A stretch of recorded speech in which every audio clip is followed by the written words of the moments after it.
தந்திரமான சிறிய முயல். ஒரு சமயம் பசுமையான காட்டில் சஹானா என்ற தந்திரமான சிறிய முயல் இருந்தது.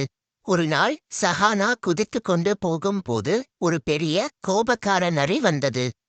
அந்த நரி நாக்கைச் சுழற்றிக் கொண்டு "நீ என் அடுத்த சாப்பாடு" என்றது. குட்டி முயல் பயந்துவிட்டாலும் அதற்கு உடனே ஒரு யோசனை தோன்றியது. அது புன்னகைத்துக் கொண்டு சொன்னது, ஓஹோ, நரி ஐயா, உங்களுக்கு ஒரு பெரிய வாய்ப்பு இருக்கிறது. காட்டின் ராஜா யார் தான் தந்திரமானவன் என்பதற்கு ஒரு போட்டி நடத்துகிறார். நீங்கள் என்னை சாப்பிட்டால் அந்த வாய்ப்பை இழந்துவிடுவீர்கள்.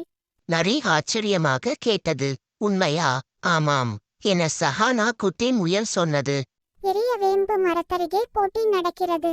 விரைவாக செல்லுங்கள், இல்லை என்றால் நீங்கள் கலந்து கொள்ள முடியாது. அதை கேட்ட நரி "நான் தான் காட்டின் மிகப்பெரிய தந்திரவான்" என்று பெருமையுடன் கூறி போட்டிக்குச் செல்ல ஓடிவிட்டது. ஆனால் அங்கு எந்த போட்டியும் இல்லை. சஹானா சிரித்துக்கொண்டே ஆஹா, நான் தப்பித்து விட்டேன் என்று குதித்துக்கொண்டு மகிழ்ச்சியாக போனாள். பாடம்: தந்திரமான யோசனை எவ்வளவு பெரிய பிரச்சினையையும் தீர்க்க உதவும்.